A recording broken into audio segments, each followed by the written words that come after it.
இந்த பதிவில் நம்ம என்ன பார்க்க போகிறோம்னா, அதாவது பார்த்தீங்கன்னா இந்த பர்சனல் லோன் இருக்கு இல்லைங்களா, இந்த பர்சனல் லோனு பிற லோன்கள் இந்த மாதிரி கண்டிஷனில் இருந்துனாக்கா நீங்கள் லோனை கட்ட வேணாம் அப்படின்னு நான் சொல்கிறேன் சார்.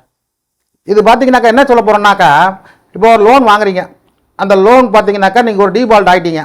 இப்போ டீபால்ட் ஆன சுச்சுவேஷனில் பார்த்துக்கிட்டிங்கன்னா உங்கள் மேலே ஏதாவது ஒரு வழக்கை தொடருவாங்க.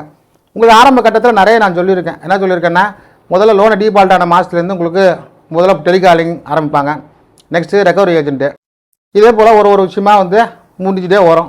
இந்த 90 நாளைக்கு முன்னாடி பார்த்தீங்கன்னாலே உங்கள்கிட்ட எப்படியாவது வசூல் பண்ணுவாங்க. அதுவும் முக்கியமாக பார்த்தீங்கன்னா இந்த ஆப் லோன்கள் அவங்க சும்மாவே இருக்க மாட்டாங்க. ஒரு நாளைக்கு 200-300 கால் அடிச்சுட்டு அவங்க கட்ட வச்சுருவாங்க. ஏன்னு பார்த்தீங்கன்னா இந்த ஆப் லோனை பொறுத்த வரைக்கும் ரொம்ப அதிகமாகலாம் இருக்காது. டியூ பார்த்தீங்கன்னா ஒரு 2000, 3000, அதிகபட்சம் 10,000, 15,000 அப்படின்னு தான் இருக்கும். அதிகபட்சமாக பார்த்தீங்கன்னா ஒரு 30-40 வருது, ரொம்ப கஷ்டம் ஆப் லோனில். ஏன்னா அவ்வளோ லோன்லாம் கொடுக்க மாட்டாங்க. அப்படிப்பட்ட சூழ்நிலையில் பார்த்தீங்கன்னா இந்த பெரிய கம்பெனிகள், ஃபினான்ஸ் நிறுவனங்கள் அவங்க கொடுக்குற லோன் இருக்குது. ஸோ இந்த எல்லா லோனுமே பார்த்தீங்கன்னா உங்களுக்கு ஆர்பிஐயில் தான் கனெக்ட் ஆகும். ஒரு சில பேர் சொல்லுவாங்க, சார் நான் ஆப் லோன் வாங்கியிருக்கேன், மற்ற லோன்லாம் வாங்கியிருக்கேன்னு. நீங்கள் எந்த லோன் வாங்கினாலும் வச்சிங்களேன், உங்களுக்கு ஆர்பிஐயில் அது ரிஜிஸ்டர் பண்ண கம்பெனியாக தான் இருக்கும், ஒரு ஃபினான்ஸ் நிறுவனமாக தான் இருக்கும். ஏன்னா ஆப் லோனுக்கு தனியாக ஒரு ஆஃபீஸ் இருக்காது.